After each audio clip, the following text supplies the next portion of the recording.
हम हमेशा से ही इंडिया को टेक्नोलॉजी के मामले में एक अनऑर्गेनाइज्ड कंट्री के तौर पे सोचते हुए आए हैं, पर रियलिटी अब शायद ऐसा नहीं है। खास तौर पे स्मार्टफोन मैन्युफैक्चरिंग के मामले में इंडिया खुद को एक ग्लोबल पावर के तौर पे प्रतिष्ठित किया है।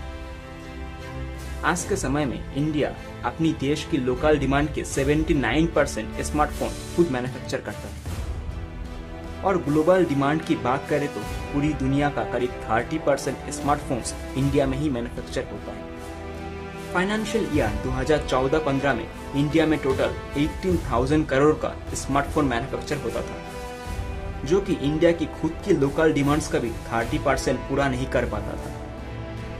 और लास्ट ईयर 2023-24 फाइनेंशियल ईयर में इंडिया का टोटल मैन्युफैक्चरिंग आके रुका है 4.1 लाख करोड़ में, जिसमें कि 20 टाइम्स इंक्रीजमेंट देखने को मिला है। और 14-15 के कंपैरिजन में इंडिया अब बाहर के देशों को 75 टाइम्स ज्यादा एक्सपोर्ट करता है। कोविड के बाद पूरी दुनिया में स्मार्टफोन एक्सपोर्ट के मामले में एक हाईली डिक्लाइन देखने को मिला है। 2023-24 में चाइना के एक्सपोर्ट्स 2.78% से कम हुआ है। वियतनाम के एक्सपोर्ट्स में डिक्लाइन देखने को मिला है 17%। और उसी साल में इंडिया के एक्सपोर्ट्स में सबसे ज्यादा बढ़ोतरी देखने को मिला है।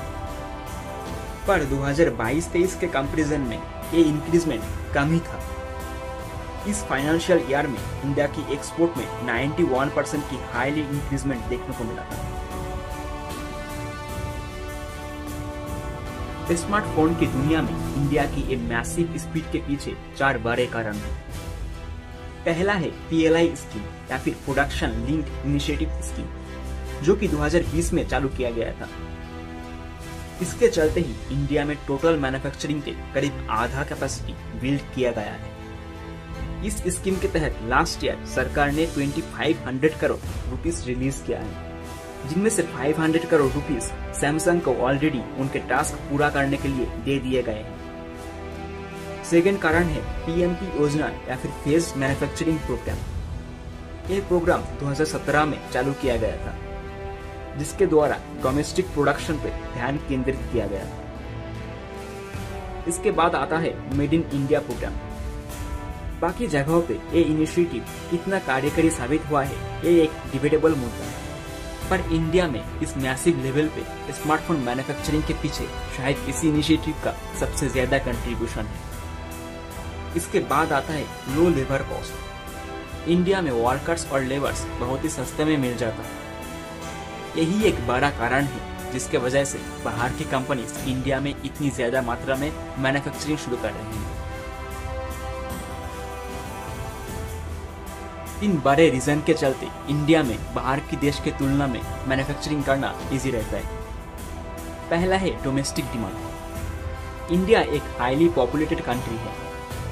1.4 बिलियन लोगों में से करीब 80% लोग इंडिया में स्मार्टफोन यूज करने लगे हैं। इसके चलते हर समय एक आकर्षक डिमांड बना रहता है, जो कि दुनिया भर की कंपनियों को इस कंट्री में ही मैन्युफैक्चरिंग करने में विवश करता है। सेकेंड कारण है कॉस्ट ऑफ मैन्युफैक्चरिंग। इंडिया में लेबर के साथ साथ रॉ मटेरियल भी सस्ता मिलता है। ट्रांसपोर्टेशन अब पहले की तरह कॉम्प्लिकेबल नहीं रहा, इसीलिए बड़े बड़े कंपनी जैसे Foxconn, Tata, Dixon, Samsung, Apple India में ही मैन्युफैक्चरिंग करते हैं। इसके बाद आता है गवर्नमेंट इनिशिएटिव।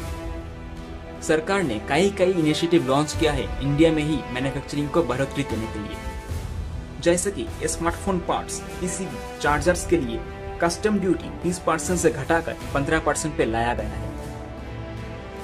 इस मैसिव लेवल पे इंडिया में स्मार्टफोन मैन्युफैक्चरिंग के चलते बहुत सारे आउटकम देखने को मिलते हैं। एक्सपेक्ट किया जा रहा है कि फाइनेंशियल ईयर 2025-26 में ही इंडिया 25 लाख करोड़ की इलेक्ट्रॉनिक्स प्रोडक्शन पूरा कर लेगा। अभी तक अपने कंट्री में मैन्युफैक्चरिंग के चलते 200 फैकल्टीज चालू किए गए हैं। हर साल इंडिया में करीब 300 से 400 मिलियन स्मार्टफोन्स मैन्युफैक्चर किया जाता है और एक्सपर्ट्स का मानना है कि 2026 आते आते ये number 5 million units per year touch कर लेगा। इस मैसिव ग्रोथ रेट के चलते ही Dixon Technologies next year Noida में एक 250 करोड़ की फैक्ट्री ओपन करने जा रहा है। लास्ट फ्यू इयर्स में टेक्नोलॉजिकल मैन्युफैक्चरिंग के सेक्टर में इंडिया का सुपर फास्ट ग्रोथ देखने को मिला है, पर अभी भी हमें बड़े बड़े चैलेंजेस फेस करना बाकी है। वर्कर्स की स्किल और टेक्नोलॉजिकल कैपेबिलिटीज को हमें और भी तेजी से बढ़ाना होगा और हाई स्किल्ड वर्कर्स की सप्लाई के लिए ट्रेनिंग सेंटर्स की एक्सपेंशन की जरूरत है। आने वाले समय में हमें विदेशी कंपनियों पे निर्भरता कम करना होगा। डोमेस्टिक सप्लाई चेन को हमें और भी फास्ट और स्ट्रॉन्ग करना जरूरी है। हमें सिर्फ मैन्युफैक्चरिंग पे ही अटके नहीं रहना है। हर तरह की टेक्नोलॉजिकल सर्किट्स, पीसीबीज और अदर कंपोनेंट्स को हमें अपने ही कंट्री में बनाना होगा और एक eco friendly made in India ecosystem तैयार करना होगा।